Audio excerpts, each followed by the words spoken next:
Olá pessoal, como vão todos? Estamos aqui então no primeiro vídeo desse bloco tema 1 de seguro residencial e de condomínios do nosso canal Seguros e Sinistros Ponto a Ponto.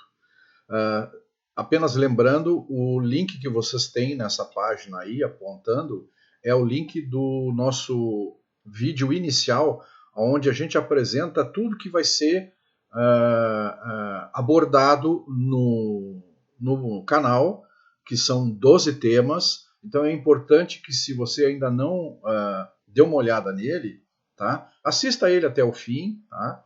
Compartilhe ele com os colegas, porque ali vocês vão ter a noção de todo o material que nós pretendemos abordar ao longo desses 12 temas. Tá? Verifiquem lá, analisem, façam seus comentários e se inscrevam no canal. Tá? Então, dando início a esse primeiro momento aqui, nós vamos apresentar da parte de seguro residencial e condomínios o que é o tal do LOC, ou LOC, né?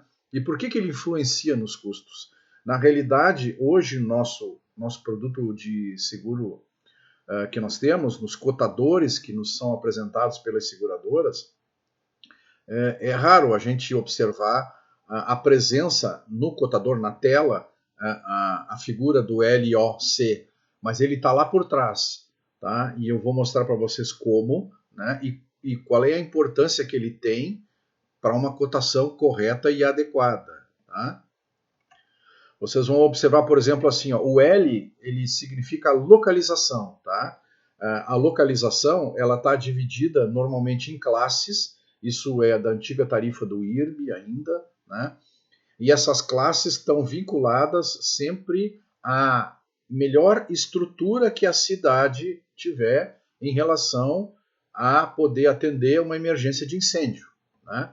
Então, o que a gente espera? A gente espera que as capitais e que as grandes cidades tenham a melhor capacidade para atender os incêndios. Então, elas têm o L de localização melhor qualificado. Portanto, se nós tivermos um mesmo imóvel com as mesmas características numa capital e depois numa cidade no interior lá com 50 mil habitantes, né, a taxa já não vai ser, o prêmio não vai ser mais o mesmo. Porque dentro da capital, um corpo de bombeiros consegue acessar em alguns minutos, ao passo que numa cidade de 50 mil habitantes, por exemplo, pode até nem ter corpo de bombeiros, né? Então aí é a primeira influência já, tá? Da localização. Tá? A outra é a ocupação. A ocupação também tem a importância porque ela vai nos dizer qual é a atividade que o segurado vai desenvolver.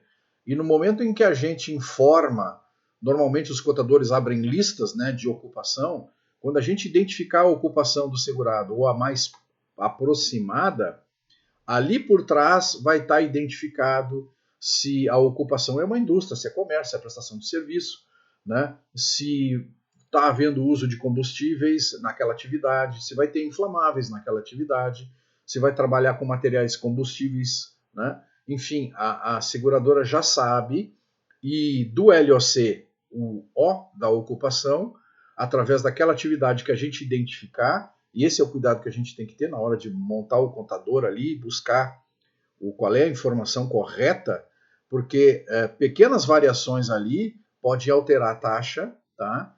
Pode alterar a taxa para menos, mas na hora de um acidente, de um evento, né, de um sinistro, a seguradora pode apresentar problemas em relação ao processo indenizatório. Por quê?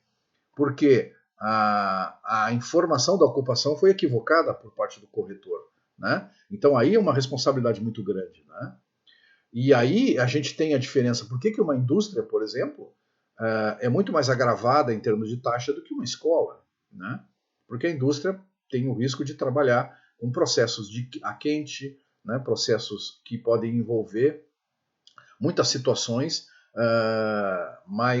com mais capacidade de sinistro sob o ponto de vista de incêndio. Tá? Então, muito detalhe na hora da escolha da ocupação. Tá? Nós temos também a construção, que é o último das três letras, né, do C. Né? A construção também ainda muitos seguradores trabalham com a mesma informação que a tarifa do IRB antiga ainda usava, né? Dividida em 4 classes, né?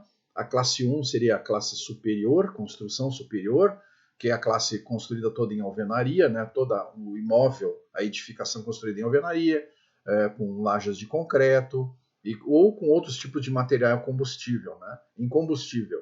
Por exemplo, uma escada não é de madeira, mas é de aço, né? Enfim, essa é a classe 1. A classe 2 é uma construção que é chamada de sólida. Até hoje os termos ainda estão presentes nos cotadores, tá? Permite aí pilares de madeira ou em aço, desde que embutidos e não aparentes, né? Permite o travejamento. O que é travejamento? É a estrutura que suporta o telhado, as telhas, né? A cobertura. Permite que seja em madeira, né? Aí já é uma classe de construção sólida, né? Podemos ter a presença de alguma coisa de paredes de madeira interna. A classe 3 é uma classe mais agravada, que a gente chama de construção mista, né? Que aí as paredes externas são permitidas até 25% de material combustível. Via de regra, esse material combustível é madeira, né? E a classe 4, que é classificada como construção inferior, né? As paredes externas são muito mais do que 25% e, via de regra, são casas de madeira completa, onde a gente encontra o quê? A cozinha ou o banheiro feito em alvenaria apenas, né? O restante tudo é feito em madeira, inclusive piso e forro, né? Então, em alguns cotadores, eu repito, a gente tem presente essa condição, né? Ainda a classe é apresentada, ou se não, as perguntas que são feitas nos vão levar a seguradora a buscar essa informação aqui para classificar o risco que vocês estão propondo.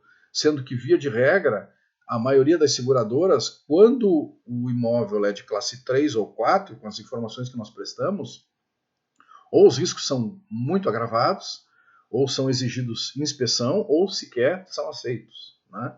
Então, muito cuidado com essas informações que a gente presta, tá? E depois, o que a gente pode finalizar em termos a respeito desse LOC, tá? A localização, hoje, como é que a gente dá? A gente dá através do CEP. O país inteiro hoje, todas as localidades possuem CEP.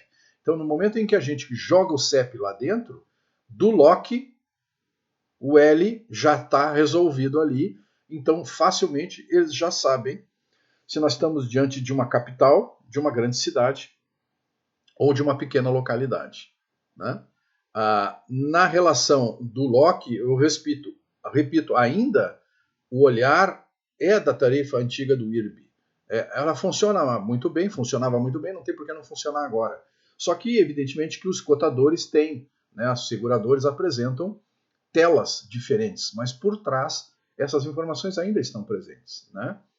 E a correta informação disso faz toda a diferença, porque imaginem, né, uma informação dessas sendo apresentada de maneira equivocada, a contratação do seguro é feita, o segurado está lá com uma apólice que ele acha que tem cobertura, e a ocorrência, quando acontece, principalmente o incêndio, que é o risco mais difícil de acontecer, mas quando ele acontece, ele é de grandes proporções e traz grandes preocupações, né? Eu já tive casos aqui que nós vamos abordar na parte de sinistros, que é outra parte do